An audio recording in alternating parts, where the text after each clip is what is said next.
Que a paz seja com os irmãos, com as irmãs, o amor com fé da parte de Deus, o nosso Pai e do Senhor Jesus.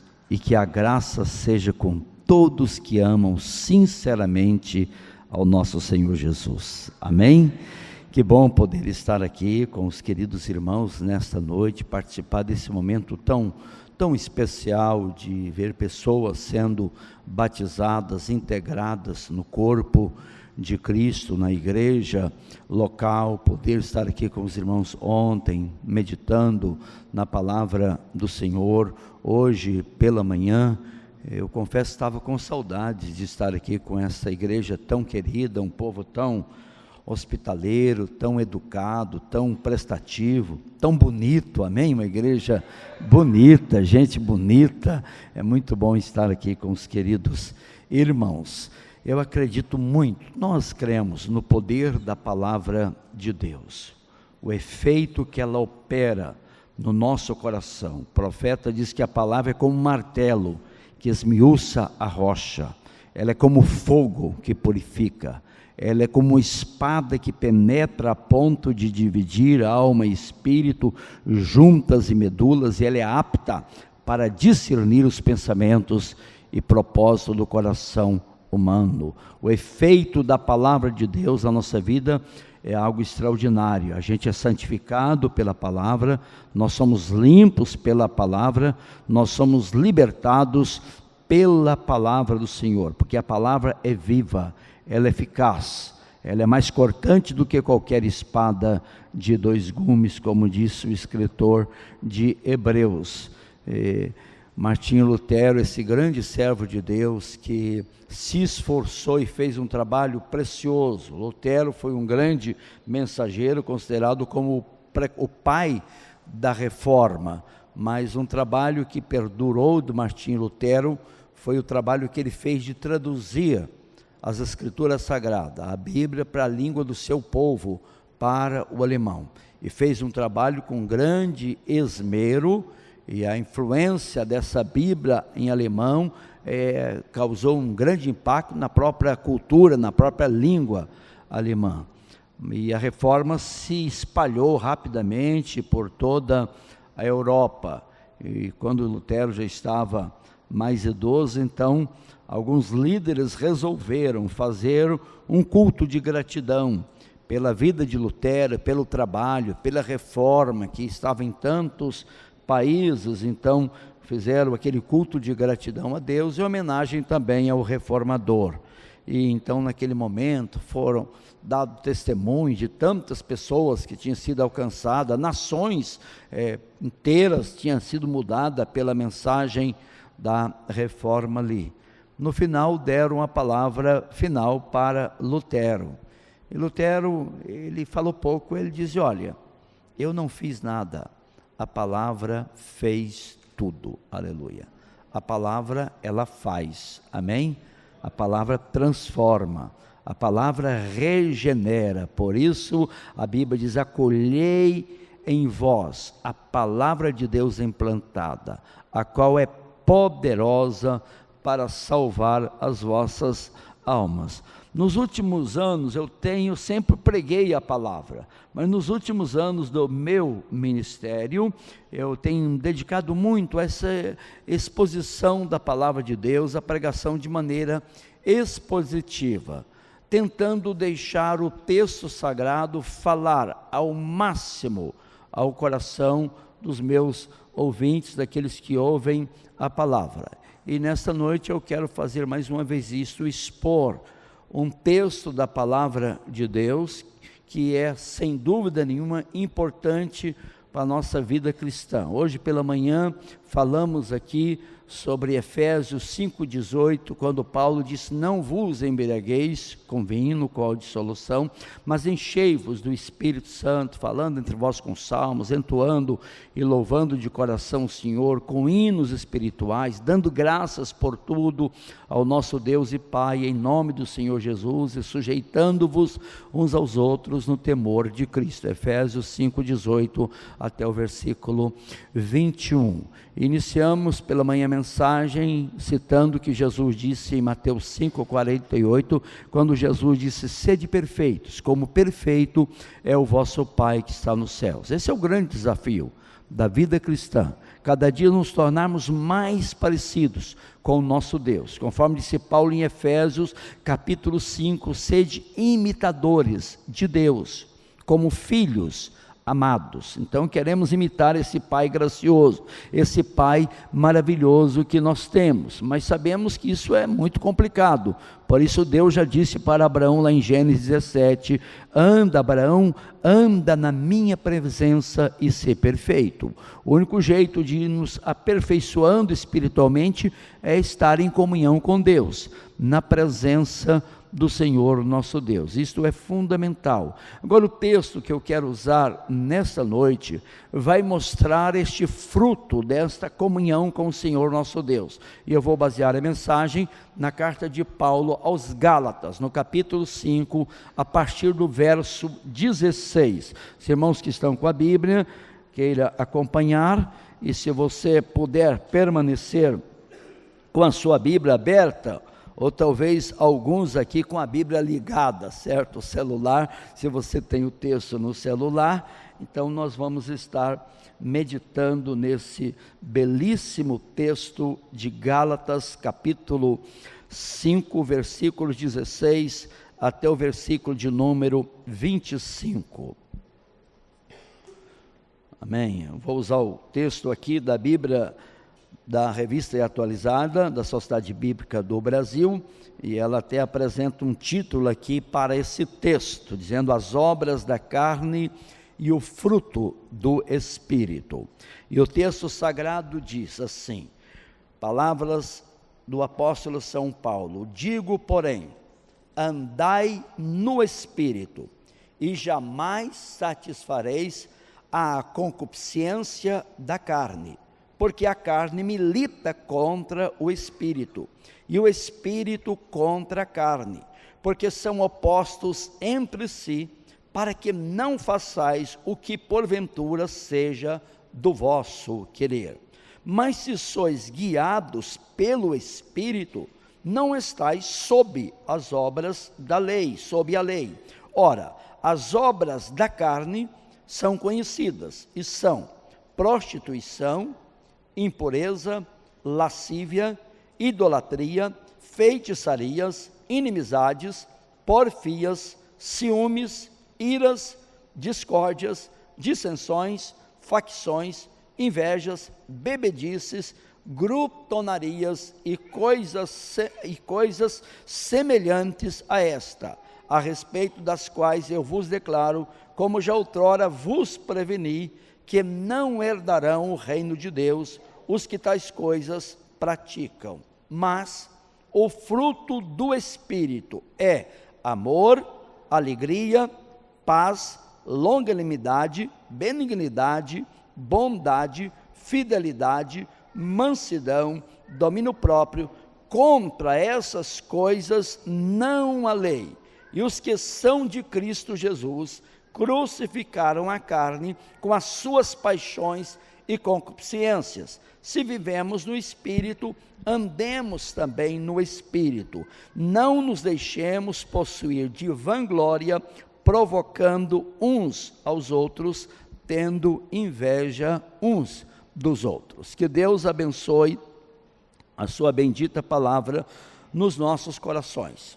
O texto começa com essa expressão: andai no Espírito, e jamais satisfareis, a tradução aqui atualizada, a concupiscência da carne. Essa palavra concupiscência é uma palavra que vai aparecer no Novo Testamento 23 vezes.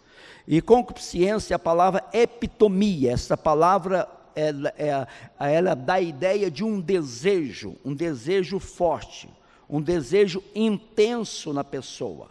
Ela é usada 2 vezes no Novo Testamento no sentido positivo. Quando Paulo disse em Filipenses capítulo 1, tendo o desejo de partir e estar com Cristo, o que é melhor do que estar neste mundo, Paulo usa esta palavra epitomia, o desejo ardente de partir e estar com o Senhor Jesus. Uma vez no Evangelho, Jesus também usa esta palavra, quando ele está para participar da Páscoa com os discípulos, ele disse: tenho desejado ardentemente comer convosco esta Páscoa antes da partida dele para a glória. Tirando essas duas passagens, ela sempre vai aparecer como um desejo ardente, um desejo forte da natureza, que eu vou chamar da natureza adâmica, da natureza caída. Por isso ela é traduzida na Bíblia atualizada por concupiscência, um desejo forte da natureza humana, da velha natureza. Nós tivemos aqui um momento precioso do batismo, e Paulo vai dizer em Romanos capítulo 6, que no batismo nós estamos renunciando pela fé o pecado, estamos identificando com Jesus Cristo na morte, sepultamento e ressurreição do Senhor. Mas essa é uma atitude de fé do coração, porque nós não ficamos livres da velha natureza pela nossa conversão a Cristo Jesus. O que acontece é que passamos a ter a natureza divina, a ação do Espírito Santo na nossa vida, mas a velha natureza, ela está sempre querendo ressurgir e dominar a nossa vida. Por isso Paulo, em Colossenses capítulo 3, escrevendo para a igreja, ele disse: fazei, pois, morrer a vossa natureza terrena, com as suas paixões, com os seus pecados, com as suas imoralidades, e devemos nos despir desta velha natureza e revestirmos do novo homem, recriados em Cristo Jesus. Então, queridos irmãos, quando Paulo disse: andai no Espírito e jamais satisfareis os desejos fortes, os desejos intensos da carne, essa palavra sarx é a palavra grega para carne, e ela está aqui no sentido figurado, não no sentido de carne humana aqui, mas no sentido da velha natureza, a natureza adâmica, a natureza que já herdamos dos nossos pais, como afirma Davi: eu nasci em iniquidade, em pecado me concebeu a minha mãe. Nós já nascemos de alguma forma corrompidos, segundo os grandes reformadores lá. Somos seres depravados, queridos irmãos, corrompido por natureza. Quando nos convertemos a Cristo Jesus, Deus envia o seu bendito e glorioso Espírito para habitar nas nossas vidas, conforme já citamos pela manhã.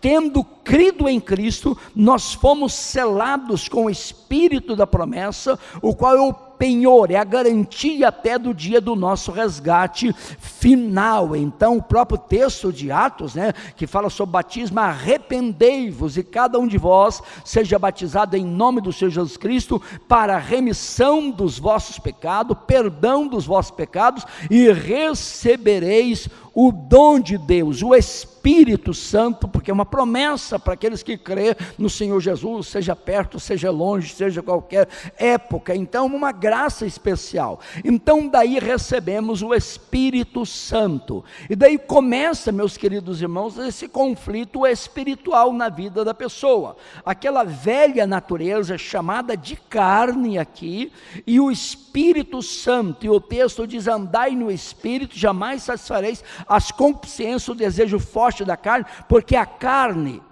ela milita contra o Espírito, e a palavra Espírito, aqui no caso dos tradutores, coloca Espírito com E maiúsculo. De um modo geral, os tradutores acreditavam que era uma referência não ao nosso próprio Espírito, mas o Espírito Santo, o Espírito de Deus, o Espírito. Então a carne milita contra o Espírito, e o Espírito contra a carne, porque são opostas entre si, disse Paulo, para que não façais porventura o que seja do vosso querer, da minha vontade, a minha velha vontade, a vontade pecaminosa, a vontade da carne. Então no cristão tem este conflito espiritual. Me lembro quando me converti a Cristo Jesus, converti jovem, com 18 anos de idade, e me vinham certos pensamentos horríveis. eu não tinha um bom discipulador para me acompanhar, eu pensava, meu Deus, eu antes de converter, eu não pensava nessas coisas estranhas, absurdas, como é que vem um pensamento? Mas meus queridos irmãos, o próprio inimigo de alguma forma atua, e aquela velha natureza, então eu fiquei em grande conflito naquele momento da minha vida, mas graças a Deus a gente vai crescendo espiritualmente, Deus vai dando discernimento espiritual, e eu passei a entender que aquele pensamento de alguma forma não era o novo pensamento, era do velho homem, que se compatibiliza muito bem com o próprio diabo, com o próprio Satanás. Então, queridos irmãos, mas o cristão, ele nunca deixa de ter esta luta, esse conflito. Às vezes a velha natureza, que parece estar totalmente morta, mortificada, de repente você começa uma discussão, pode ser dentro de casa, com o cônjuge, com a esposa, com o esposo, às vezes alguém que pisa no seu calo, e aquele velho Adão quer aflorar, a velha natureza. Daí a gente precisa ter esse cuidado contínuo na nossa vida espiritual, porque a carne, ela vai militar, guerrear contra o espírito, e o espírito que quer ter o domínio da nossa vida, o espírito contra a carne. O texto diz, para que não façais porventura o que seja do vosso querer. Mas Paulo vai continuar dizendo esse texto, mas se sois guiados pelo Espírito, não estáis sob a lei, debaixo da lei. Não há necessidade de lei para uma pessoa que está sendo dirigida, guiada pelo Espírito Santo de Deus. Por isso vai dizer Paulo em Timóteo, que não se faz leis, faz-se lei é para parricida, matricida, ladrão, homicida, é para gente desobediente. Mas uma pessoa que é guiada pelo Espírito de Deus, ele não está debaixo desta lei,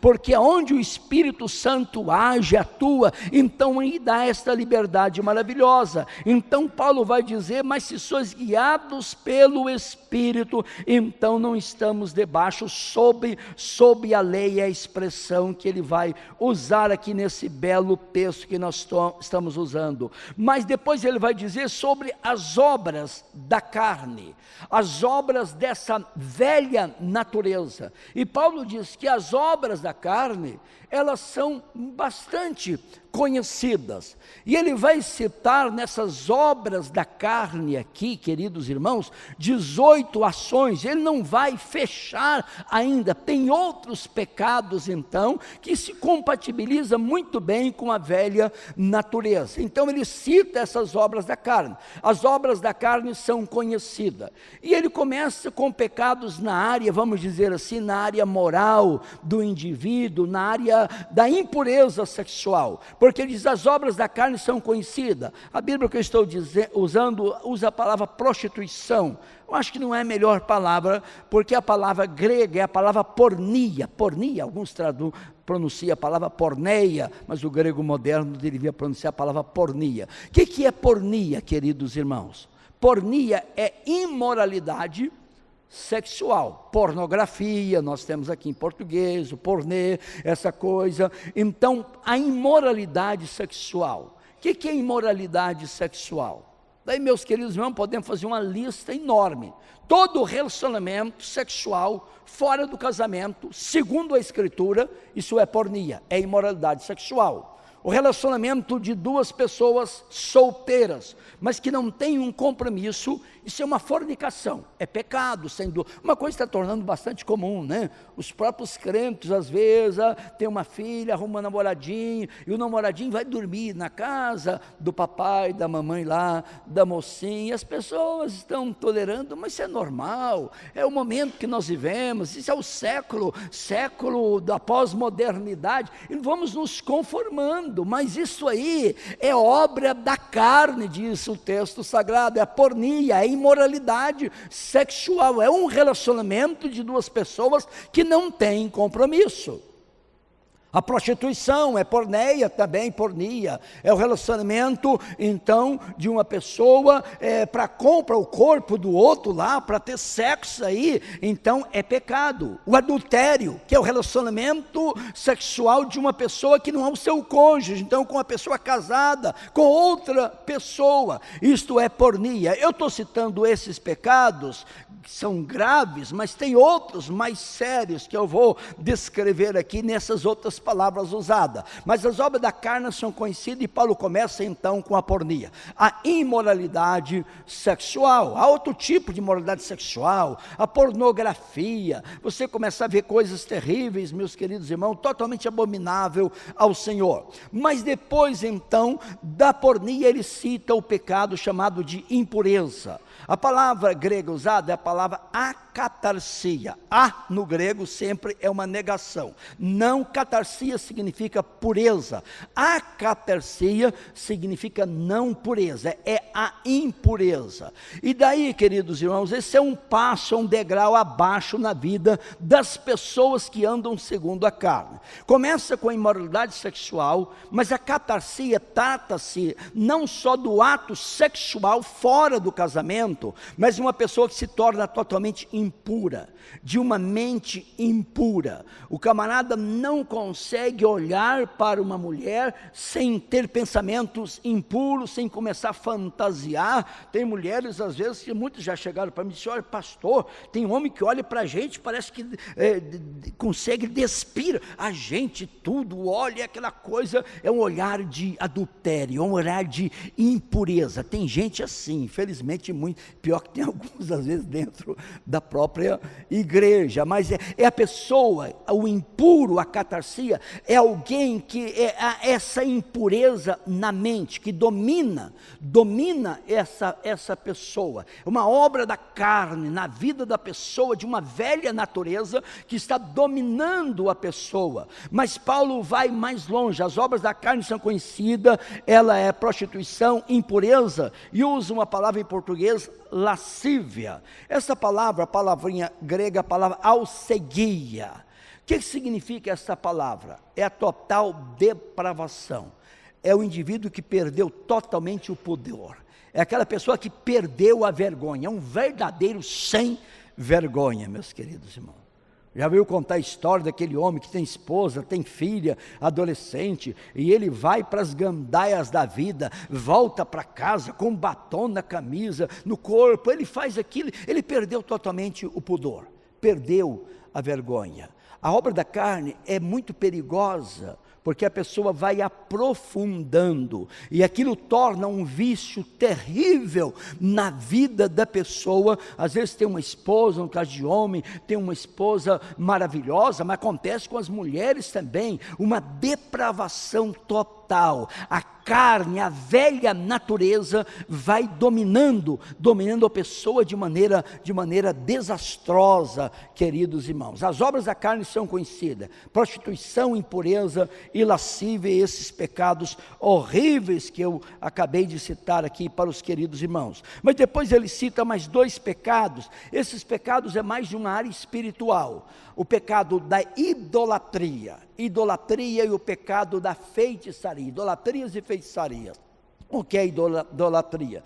Então a pessoa, em vez de adorar a Deus, e adorar a Deus em espírito, como Deus deve ser adorado, adorar o Senhor em espírito, porque é esses que o Pai procura para seus adoradores, conforme disse Jesus no diálogo com a mulher samaritana, a pessoa começa a adorar coisas, pode ser um ídolo, pode ser uma imagem de escultura de alguma coisa, de um Deus, a aparência de um Deus, mas que um Deus morto, que não tem boca, que não fala, que tem olhos, mas não vê, tem pés, mas não anda, mãos, mas não apalpa, é um Deus morto. Ele não está mais servindo o Deus vivo. Mas essa idolatria é uma idolatria que eu chamo de idolatria mais grosseira, mas a pessoa pode fazer de qualquer coisa o seu Deus, Deus o seu ídolo. Do próprio sexo, torna um Deus na vida da pessoa. Paulo vai dizer em Colossenses sobre a avareza, que é a idolatria. Então você faz do dinheiro, a ganância financeira, o seu próprio Deus, e aquilo torna-se uma verdadeira idolatria. Na vida da pessoa, o dinheiro passa a dominar ele, como disse Jesus: não podeis servir a dois senhores, porque há de amar um e aborrecer o outro. Não podeis servir a Deus e a Mamon. Mamon representa o dinheiro, as coisas materiais, os confortos dessa vida. Então a pessoa que deixa a velha natureza dominar, então ele passa a ser escravo, e essas obras se manifestam na vida da pessoa: a impureza sexual e a idolatria, feitiçaria. Mas daí Paulo vai citando outros pecados, que são mais pecados na área do relacionamento.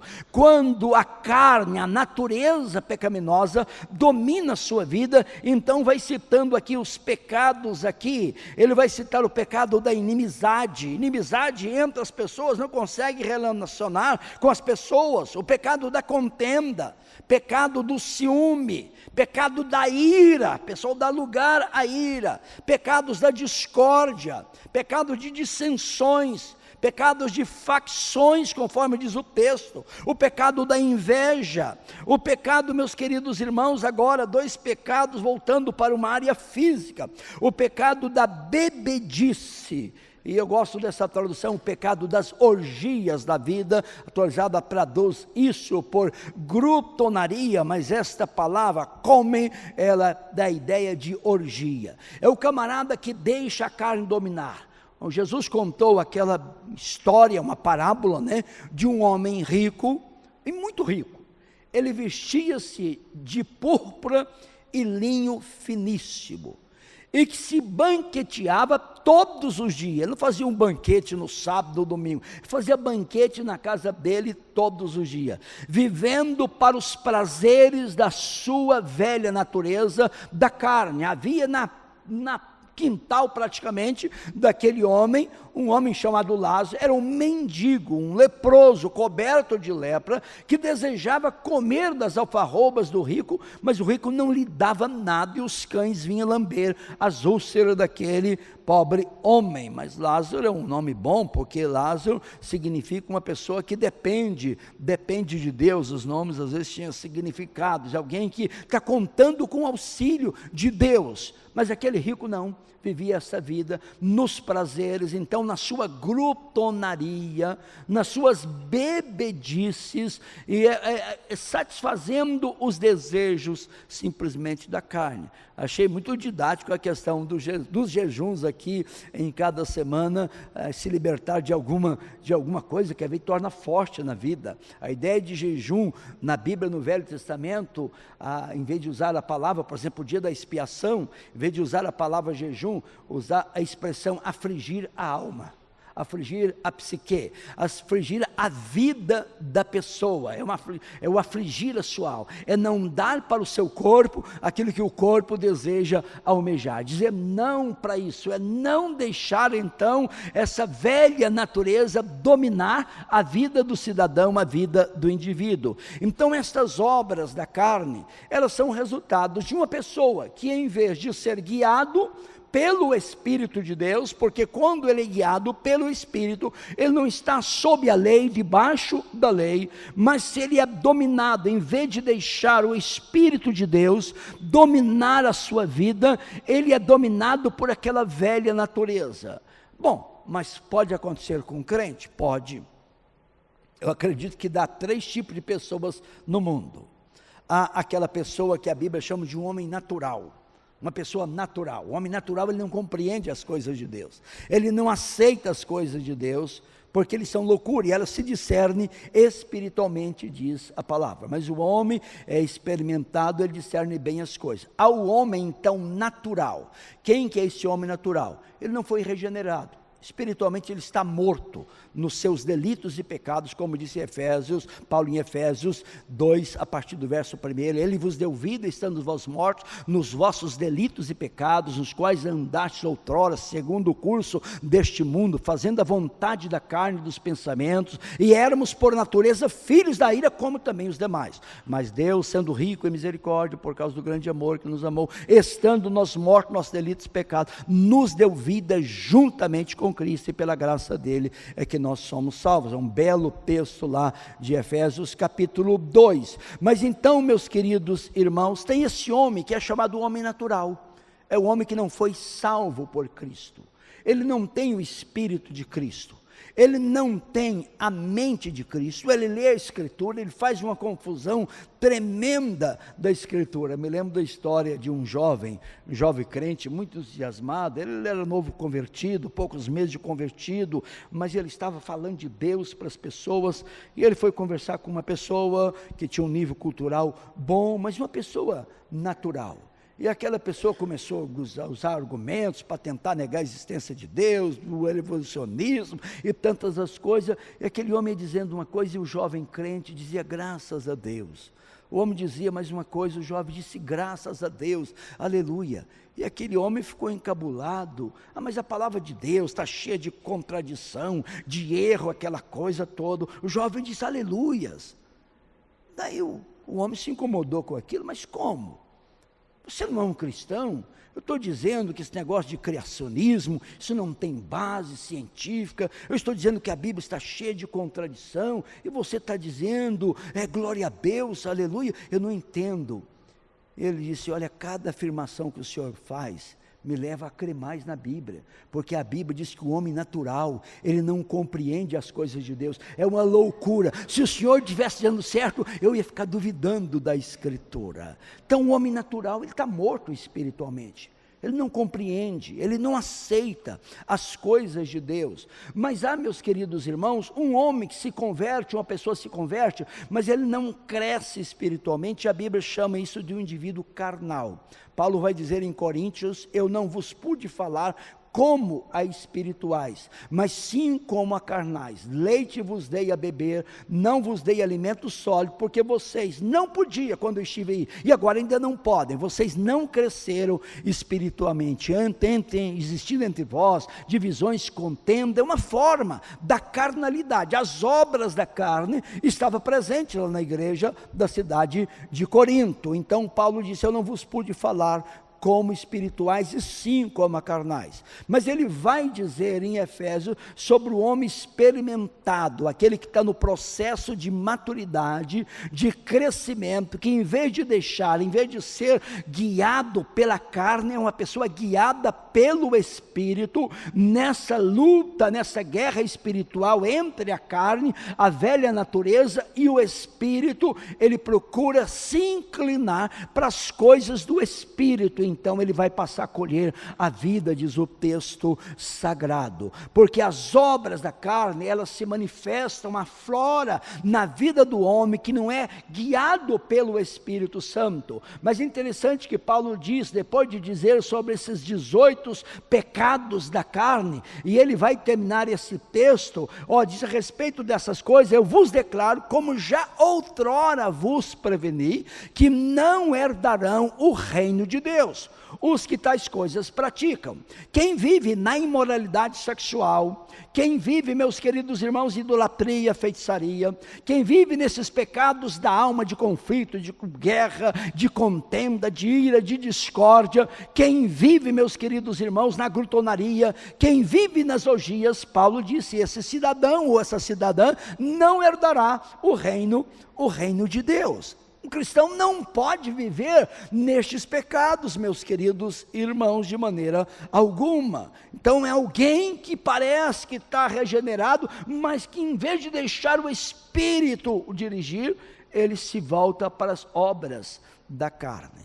Mas depois ele vai dizer então sobre esse fruto, mas o fruto do Espírito, e ele vai citar esse fruto aqui com 9 palavras, embora a palavra carpos, que é a palavra fruto, aparece aqui no singular. Me parece que dá a ideia que é um fruto, é uma árvore com vários galhos aqui, maravilhosos aqui, e ele vai citando então aqui o fruto do Espírito de Deus, e ele começa com essa palavra maravilhosa, agape, agape, a palavra que é usada para amor, amor.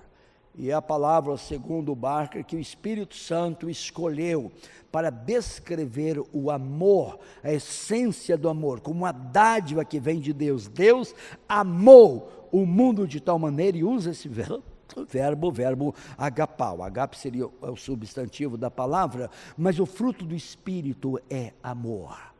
Aleluia. O que é nascido de Deus e que é guiado pelo Espírito, ele tem amor no seu coração. Esse dom por excelência, quando Paulo diz lá em Coríntios 13, ele dizia: eu passo a mostrar-vos um caminho sobre modo excelente.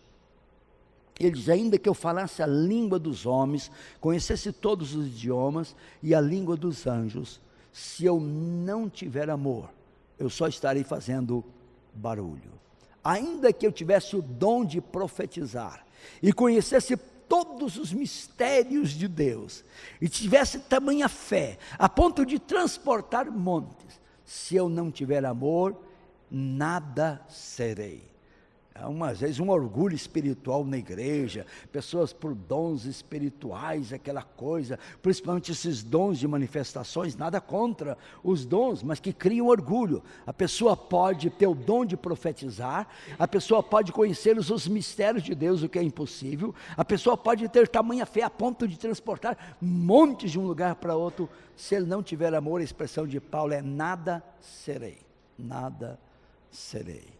Mas ele vai mais longe: ainda que eu desse o meu próprio corpo para ser queimado, ainda que eu distribuísse todos os meus bens aos pobres e desse o meu corpo para ser queimado, se eu não tiver amor, nada disso me aproveitará. Olha que expressão.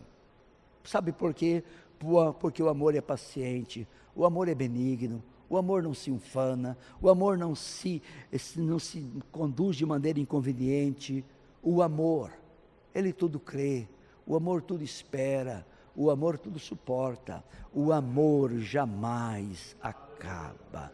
Como disse o grande pregador inglês Charles Spurgeon, o amor é o verdadeiro uniforme do cristão. Nós somos conhecidos como discípulos de Cristo pelo amor. Pelo amor. Novo mandamento vos dou, que vos ameis uns aos outros. Daí em João, meus queridos irmãos, ele vai dizer: o meu mandamento é este, que vos ameis uns aos outros. E o Espírito, só o Espírito de Deus pode produzir esse fruto bendito, gracioso no nosso coração, enchendo o nosso coração do amor de Deus. É fruto do Espírito, não é obra da natureza. A obra é uma coisa que você pode fazer, realizar, mas o fruto é alguma coisa que vem de Deus. O fruto do Espírito é amor, mas ele usa outra palavra, a alegria, é o gozo. Deus enche o nosso coração de alegria, de gozo, é alegria em servir ao Senhor. Quando alguém disse: vamos para o culto, ele vai dizer como Davi: alegrei-me quando me disseram, vamos à casa do Senhor. Alegria de servir ao Senhor nosso Deus. Os apóstolos foram açoitados, mas a Bíblia diz que eles saíram do sinédrio saltando de alegria por terem sido considerados dignos de sofrer afrontas pelo nome do Senhor Jesus Cristo. Paulo diz: eu já aprendi a viver contente em toda e qualquer situação. Eu sei ser humilhado, eu sei ser honrado, eu sei viver com abundância, eu sei viver com escassez. Tudo posso naquele que me fortalece. É alguém que o Espírito de Deus está guiando, meus queridos irmãos. Esta pessoa, o fruto do Espírito é amor, é alegria. Mas esta palavra, meus queridos irmãos, usada por Paulo aqui, o fruto do Espírito é Irene, ele é paz, aleluia. Essa palavra Irene é usada para traduzir a palavra hebraica, uma palavra maravilhosa, a palavra shalom. Shalom é uma palavra muito rica na língua hebraica. Ela não é só a ausência do conflito, da guerra. O shalom é a paz, é a serenidade, a alegria, é o gozo, é a prosperidade de Deus. Quando eu digo shalom, eu estou desejando tudo de bom para a pessoa, e o fruto do Espírito é esta paz maravilhosa, no meio dos conflitos da vida, no meio das adversidades, a paz de Deus inunda o seu coração, como disse Jesus, a minha paz vos dou, não vou lá dou como dá o mundo, não se turbe o vosso coração. No mundo para paz, você precisa estar bem fisicamente, você precisa estar bem financeiramente, tendo emprego, a família precisa estar bem, mas é possível um homem, uma mulher cheio do Espírito Santo, no meio de um conflito, é um filho que está se voltando para as drogas, sei lá, é um desemprego, é uma luta familiar, uma luta de enfermidade, mas é uma coisa inexplicável, o Espírito de Deus enche o nosso coração de paz, aleluia, e nós vamos dizer com Paulo, aleluia, que em Cristo nós somos mais do que vencedores, aleluia. Romanos 5 disse, justificados por meio da fé, nós temos paz com Deus, por intermédio de nosso Senhor e Salvador Jesus Cristo, através do qual nós alcançamos a reconciliação. Mas nós não nos gloriamos só na reconciliação, nós nos alegramos nas próprias tribulações, sabendo que a tribulação produz na nossa vida a perseverança produz na nós a experiência produz a esperança, e a esperança nunca se confunde, porque o amor de Deus é derramado nos nossos corações, pelo Espírito Santo. É algo inexplicável, meus queridos irmãos, porque não é algo humano, não é algo da sua natureza, é algo que o Espírito de Deus produz nas nossas vidas. Ele produz este amor maravilhoso, esse fruto bendito, ele produz no nosso coração o gozo, a alegria, no meio de lutas, de adversidade, mas ele produz essa serenidade, essa paz no nosso coração. E como é precioso viver com alguém desta maneira. Mas ele cita outra palavra aqui, a longanimidade, palavra grega, macrotomia. Tomia é ira, né? Macro, longe, uma coisa comprida. Nós estamos longe da ira, amém? Somos longânimos, aleluia, glória a Deus. A longanimidade, Deus é um Deus longânimo. Falamos aqui ontem, não querendo que ninguém pereça. Ele não retarda a vinda dele, pelo contrário, ele é longânimo, não querendo que ninguém se perca, mas esperando o arrependimento das pessoas, porque ele está longe da ira. Glória a Deus. Não é alguém que a ira está na flor da pele, que perde a estribeira por qualquer coisa e comete loucuras às vezes, queridos irmãos. Mas o Espírito produz em nós essa longanimidade. Mas ele vai descrevendo aqui outros frutos maravilhosos, a benignidade também, palavra grega, Christotes. Então, essa benignidade, somos bondosos, meus queridos irmãos. Outra tradução, eu acho interessante essa palavra, traduzir essa palavra aqui de benignidade, meus queridos irmãos, pela a bondade na vida da pessoa. Deixa eu ver, a tradução aqui, eu acho que eu estou com a Bíblia, tem o texto aqui, delicadeza, é uma palavra boa para traduzir benignidade, porque depois benignidade vem bondade, a delicadeza.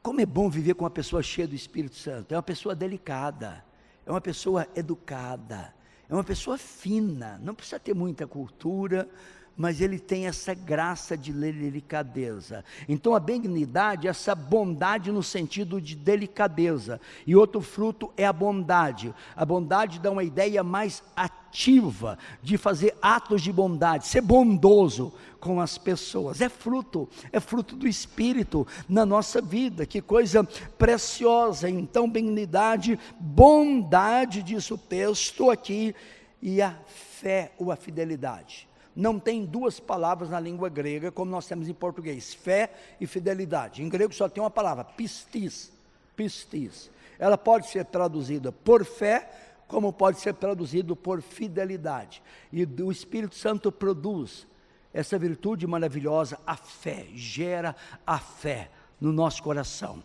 A pessoa está passando por uma luta, mas ele disse, eu vou sair desta, aleluia.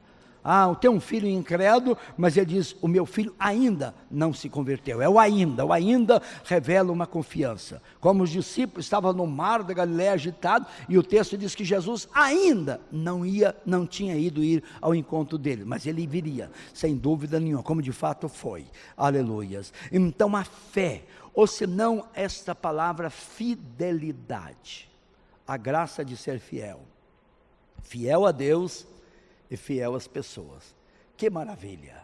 Uma pessoa cheia do Espírito Santo, no relacionamento, conjugal lá, não precisa de desconfiança, aquele ciúme exagerado, porque a pessoa tem o fruto do Espírito, ele tem fidelidade, ele é fiel, aleluia.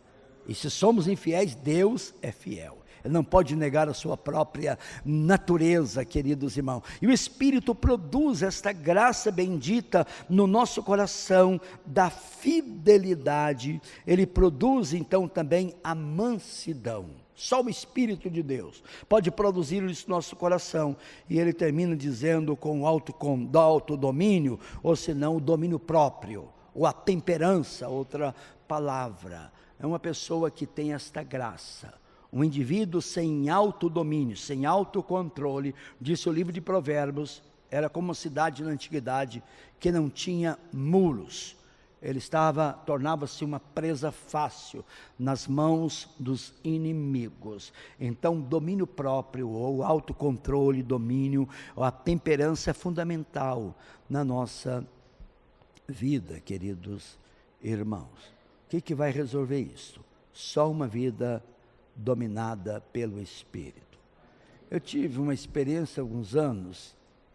Eu tinha uma irmã na igreja, eu gostava muito desta irmã, mas ela me dava muito trabalho.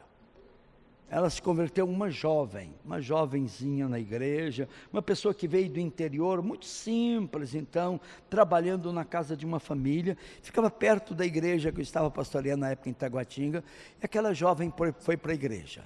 E ela se converteu a Cristo Jesus, e foi, acho que o segundo casamento que eu fiz na minha vida, foi o casamento daquela jovem. Mas ela tinha uma facilidade para fazer fofoca, para fofocar, que era uma coisa terrível. Era uma pessoa alegre, prestativa com as pessoas, eu gostava dela. Estou dizendo gostava porque ela já partiu para a glória, mas ela estava trazendo problemas da igreja, ela fazia cada fofoca. E um dia eu cheguei na casa desta querida irmã, e eu disse, irmã, o nome dela era Lúcia, irmã Lúcia, você está trazendo muitos problemas, você inventa, Lúcia, as coisas, você fala o que não deve ser falado. Ela disse, pastor, ora por mim, pastor, eu tenho um problema sério, eu não consigo ficar sem fofocar. A minha língua, disse ela, a minha língua coça, eu não consigo de jeito nenhum. Eu disse, Lúcia, então vamos, mas ela se humilhou, ela reconheceu o pecado, eu disse, vamos orar. Mas ela teve problema no casamento, o casamento desfez, e um problema sério. Naquela situação, ela voltou-se para Cristo Jesus. E ela teve uma experiência linda com Jesus. Tornou-se uma mulher santa, porque ela é uma pessoa boa de alma, de coração. Deus a libertou da fofoca, e os filhos se converteram. Hoje alguns são pastores, o lar foi reconciliado, a família, e passou-se uma pessoa maravilhosa. Foi fazer uma cirurgia lá, deu aquele choque anafilático, como é que chama aquilo? E ela morreu na mesa de cirurgia. Achei muito ruim, eu gostava muito daquela. Mas, irmãos, há esperança para o fofoqueiro, há esperança para o iracundo, há esperança para o pornê, para o imoral, a esperança para o idólatra, a esperança para o glutão, a esperança para aquele que vive na orgia, a esperança para todos em Cristo Jesus. Se a pessoa tiver a experiência da conversão, da regeneração e deixar o Espírito de Deus controlar a sua vida, meus queridos irmãos, para isso precisa mortificar os efeitos da carne, fazer morrer a velha natureza. Como é que se faz morrer a velha natureza? Não alimente a velha natureza, alimente a velha natureza com a palavra de Deus, com a oração, com a consagração, com a dedicação. Me lembro um livro que eu li, acho que foi do evangelista Billy Graham também, muitos anos atrás. E ele conta uma história que eu achei muito ilustrativa. Muitos pastores já contaram essa história, mas acho que foi a primeira vez, foi de Billy Graham. Um camarada tinha 2 cachorros enormes, um cachorro amarelo e um cachorro preto. Tinha uma feira na cidade e ele ia com aqueles cachorros para botar os cachorros para brigar. E as pessoas faziam aposta nos cachorros. Mas era impressionante que uma semana o cachorro amarelo ganhava a guerra, a luta lá. Noutra semana o cachorro preto ganhava. Então, e ele apostava sempre no que ia ganhar. Então ganhava dinheiro. E alguém amigo do cidadão chegou para ele: como é que é? Explica, qual o segredo disso aí? Você aposta no amarelo, o amarelo vence a luta lá. Você aposta no preto, o preto vence a luta. Ele diz: olha, meu amigo, é muito simples. Na semana que eu quero que o cachorro amarelo vence, eu alimento ele muito bem e eu quase não dou comida para o cachorro preto. Na outra semana eu quero que o preto ganhe, eu alimento ele bem e não alimento o cachorro lá amarelo. Então, meus queridos irmãos, é uma coisa muito simples, mas ele ilustra muito bem isso aí, nesse conflito entre a carne, que é a natureza pecaminosa, e o Espírito de Deus. Quem vai vencer esse conflito? Aquele que você alimentar. Se você alimentar a velha natureza com a pornografia, com as piadas imorais que blasfemam o nome de Deus, com programas de televisão que não edificam você em nada, alimentando aquelas coisas que traz prazer para a carne vai aflorar e vai vencer. Mas se você disser não para os desejos da velha natureza e dizer: eu vou tirar um tempo para orar a Deus, eu vou tirar um tempo para meditar na palavra de Deus, habite ricamente a palavra de Cristo em vós, instruí-vos, aconselhai-vos, então eu vou tirar um tempo para me dedicar ao Senhor. O Espírito de Deus vai tomando conta do seu ser, e o fruto do Espírito começa a aparecer na sua vida, e às vezes você fica até admirado: meu Deus, como é que eu estou com isso? O cara xingou a minha mãe e eu fiquei quieto.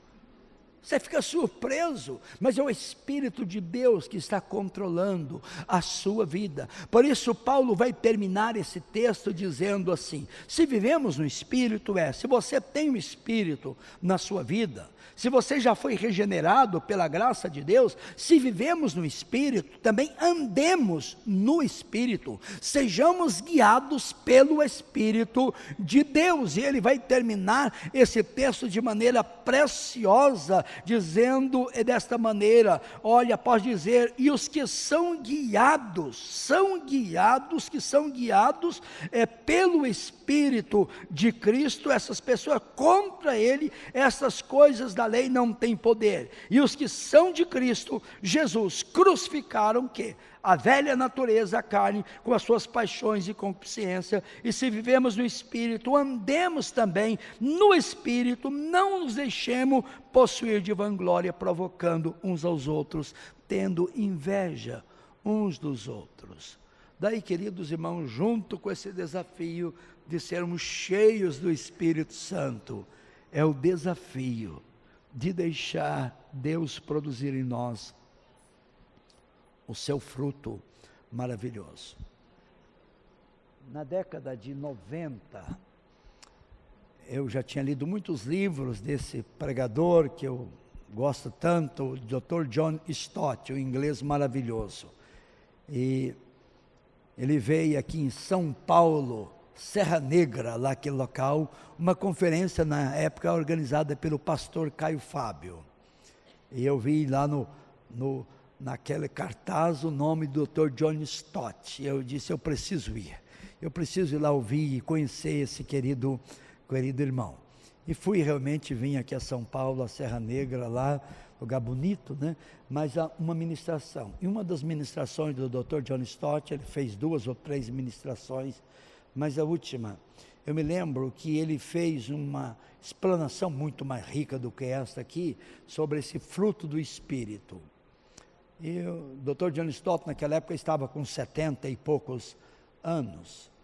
E ele terminou a mensagem dizendo assim, de maneira, um pregador muito sereno, tranquilo, ele pregava lendo a mensagem. Os ingleses gostam de pregar lendo o texto, assim, fica lendo a mensagem. O conteúdo é bom, mas às vezes as pessoas não gostam muito desse tipo de pregador, mas é uma cultura mais dos ingleses lá. Mas ele termina a mensagem, deixou o seu esboço lá, e ele termina a mensagem dizendo assim, meus irmãos, nos últimos 40 anos da minha vida, esse aqui tem sido o meu grande desafio, o que eu tenho buscado para a minha vida, ser um homem guiado pelo Espírito, para que o Espírito tenha plena liberdade de produzir na minha vida este fruto glorioso. Eu estava sendo tocado com aquela mensagem, pastor Laércio, daí eu me desmontei, em lágrima. Eu disse, meu Deus, tem misericórdia da minha vida. Ajuda-me, Senhor, a buscar isto acima de qualquer outra coisa. Eu quero ser um homem cheio do Espírito. Eu quero que o Espírito tenha plena liberdade de produzir na minha vida esse fruto, porque a minha natureza produz tudo que é ruim, a velha natureza, mas o teu Espírito Santo, que trouxe uma nova natureza, uma semente divina para o meu ser, ele tem essa graça de produzir isso na minha vida. Não faz 40 anos, mas já faz bem uns 20 e poucos anos que eu estou perseguindo isso, queridos irmãos, para a minha vida. E quando a natureza adâmica às vezes aflora, e eu tenho um momento de um pecado que eu sei desagradar o Senhor, meus irmãos, eu dobro meu joelho e disse, Deus, tem misericórdia de mim. Deus tem misericórdia. Deus tem misericórdia, me dê a graça de fazer morrer esse velho homem, essa velha natureza. Deus, eu preciso ser guiado pelo teu Espírito, eu vivo espiritualmente pelo Espírito, e se eu vivo pelo Espírito, eu quero andar no Espírito Santo. Esse é um desafio. E a esperança aqui, para aqueles que ainda não se converteram a Cristo, Deus quer operar o milagre de uma ressurreição espiritual na sua vida, para que o Espírito de Deus venha sobre a sua vida e você receba graça para ser um novo homem, uma nova mulher, uma nova criatura, pela natureza divina que vem habitar no seu coração. E Jesus está aqui. Eu coopero com o trabalho de uma casa de recuperação, de libertação de pessoas de dependentes químicos lá, chamado Lar El Shaddai. A semana passada mesmo levei um cidadão para aquela casa de recuperação. Alguns anos, uns 3 anos atrás. E eu termino com essa história. Eu levei um jovem, a casa não recebe pessoas abaixo de 18 anos, mas por causa da minha participação lá, e a igreja nossa investe naquele trabalho, nós construímos lá, alojamento lá, muita coisa, e um rapaz de 17 anos. A mãe desse rapaz trabalha na casa de uma membro da igreja, uma senhora bem de vida, mora no Lago Norte lá, mas uma cristã maravilhosa, aquela irmã chamada irmã Hildete. E a diarista dela estava numa situação terrível, com um filho, morando num setor muito ruim lá do Distrito Federal, e o rapaz se enveredou para as drogas, e ele, dominado pelo vício, ele começou a vender as coisas da mamãe. Mamãe tinha um forno, micro-ondas, ele vendeu o forno. A mamãe tinha uma máquina de lavar roupa, ele vendeu a máquina de lavar roupa. Tinha um tanquinho, vendeu, foi vendendo as coisas dentro de casa. Chegou um momento que não tinha mais nada para vender, e ele estava devendo R$300 para o traficante, e não tendo com o que pagar, o traficante ameaçou: eu vou tirar a sua vida, eu vou te matar. E lá em Brasília, não sei aqui, eles matam por R$10, R$20. E aquela mulher desesperada, então chega na casa dessa irmã, chorando, e ela conta a história, e ela me ligou dizendo: pastor Edson, não tem jeito de só arrumar uma vaga para o rapaz lá na casa, porque os bandidos, os traficantes querem matar o rapaz. Eu falei com o pastor Manuel, que é o diretor da casa, ele disse: não, pastor, pode trazer, eu vou receber esse rapaz aqui, é um caso de vida ou morte. Então, daí eu peguei o carro com essa senhora e o rapaz, para levar para casa. E a mãe, é uma coisa impressionante, aquela mãe tão carinhosa com o rapaz, e o rapaz bruto com a mãe, sem educação. A mãe comprou, arrumou alguma coisa, cobertor, um casaco novo para o rapaz. E o rapaz, eu percebi que ele só estava indo para aquela casa para escapar dos traficantes que queriam tirar a sua vida. Chegou naquela casa lá, um dia, 2 dias, de repente o rapaz tem uma experiência de conversão. E essas experiências, Laércio, parece que Deus gosta de fazer isso nesse tipo de gente, que a pessoa converte e recebe já o poder do Espírito Santo, começou a falar em línguas estranhas, mas foi uma mudança radical. O rapaz que pensava ficar lá 1 mês, depois fugir para outro lugar, ficou 9 meses, que é o tempo na casa de recuperação, tornou um homem recuperado. Depois de 9 meses, chegou para o pastor Manel, ele disse: pastor Manel, estou pronto para ficar aqui como obreiro auxiliar na casa de recuperação. Ficou quase mais 1 ano. Eu recebi notícia desse rapaz essa semana, irmão, já é um evangelista na igreja, Deus o libertou, aleluia, o Espírito de Deus, aleluia, é poderoso para realizar isso na nossa vida. Quando ele vem, a natureza divina, aleluia, e aquele velho homem passa a ser uma nova criatura em Cristo Jesus. O homem hoje tem o fruto do Espírito, tem amor, tem alegria, tem paz, tem longanimidade, tem benignidade, tem bondade, tem fidelidade e tem autocontrole. Não voltou mais para as drogas. Você não teve uma experiência com Jesus? Deus faz isso na sua vida. Ele é poderoso. Aqueles que já tiveram uma experiência, mas que estão tendo essa luta com a velha natureza, não alimente ela, deixa ela morrer à míngua, e alimente o Espírito para você ser guiado pelo Espírito de Deus. Pai, muito obrigado por esta noite, pela oportunidade que temos de pensar, meditar, meu Deus, na tua bendita e gloriosa palavra. Como disse o salmista, ela é lâmpada para os nossos pés, é luz para os nossos caminhos, ó Deus. Ó Deus, que esta palavra desperte no coração de cada pessoa que está aqui o desejo de ser guiado pelo Espírito Santo, para que o teu glorioso e santo Espírito tenha liberdade de produzir na nossa vida essas virtudes, ó Deus, que estão presentes no nosso próprio Deus e no Senhor Jesus, e que esteja presente na vida, Senhor, de cada um. Produz no nosso coração o quebrantamento, o arrependimento, o desejo ardente, o desejo intenso, meu Deus, não pelas obras da carne, por essa concupiscência, mas o desejo ardente de ser guiado, Senhor, conduzido pelo teu santo e glorioso Espírito. Abençoe a tua igreja aqui neste local, nessa cidade, Senhor. Abençoa os teus filhos, ó Deus, que congrega aqui nesta casa, ajudando cada um, Senhor, ter esta graça maravilhosa, deste fruto bendito. Te pedimos tudo isto, ó Deus, em nome do teu Filho, nosso Senhor Jesus. Amém, amém, amém. Já está aqui o pastor. Deus abençoe.